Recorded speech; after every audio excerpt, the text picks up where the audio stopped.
狗肉有吗？狗肉是特色吧，马老板？是特色，但是你不怕网友骂吗？我吃狗肉为什么骂呀？那些爱狗人士整一份。这到这儿了，人都建议我是不是这广西狗肉有特色，来一份。它这个鱼多少钱一份呢？这个啊，现在58。58，再来一份行不行，兄弟们？这个好吃，再来一份，再来一份，啊，再来一份是吧，再来一份，这个好吃，再来一份。我58块钱呢，真不贵。我以为得88或者128呢。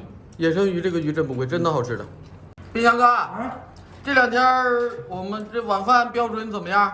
可以，非常不错，非常不错。你看老司机也安排了，我也安排了，小马哥也安排了。这明天晚饭明天晚饭我安排吗？哪里啊？大酒店吗？5星级大酒店。不用，咱们是吧？搓一顿吗？不用5星的，就安排我们这些人一只乳猪就够了。一只哪够啊？每人一人一只，这样吃才过瘾嘛！一人一只安排到位。我怎么感觉你老玩嘴炮？你先把一只搞定，你把猪定了呀？马老板电话号码给他，让他定一下，快点。这一只就够了，啊，行不行？要不这样吧，一只太少了正常马老板一只乳猪大概在这头多少钱？800块钱够不够？ 800到1000块钱。啊，那就这样吧，你就转800块钱给老司机，不够老司机补。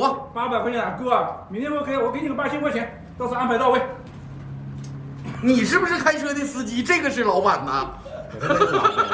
听声音都听得出来了。看不看见？你看，我感觉他是老板，看你是司机，老司机就是司机，这个是老板。来，老板，干一杯！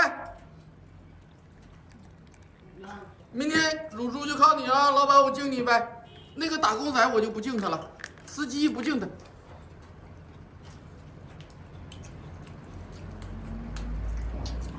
来，我给收一下尾啊，小马哥破费了，用一下这个叫广西的话叫下不得地捞，对不对？来，兄弟们一起走一杯啊！应该的啊！